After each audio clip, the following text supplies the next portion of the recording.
আসসালামু আলাইকুম। আশা করি আপনারা সবাই ভালো আছেন। আমিও আলহামদুলিল্লাহ। আউযু বিল্লাহি মিনাশ শাইতানির রাজীম। বিসমিল্লাহির রহমানির রহিম।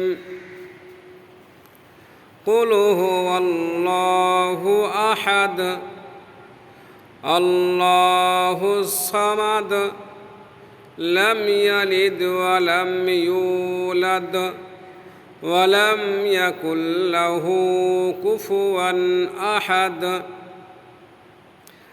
আপনারা সবাই বুঝতে পারছেন আমি সূরা ইখলাস পড়লাম।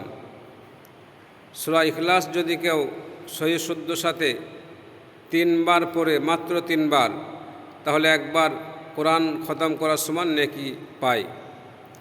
তাই যদি শুদ্ধভাবে পড়তে পারেন আলহামদুলিল্লাহ, যদি শুদ্ধভাবে না পড়তে পারেন তাহলে 3 বার শুনুন, ইনশাআল্লাহ 1 খতম করার সমান নেকি পাবেন।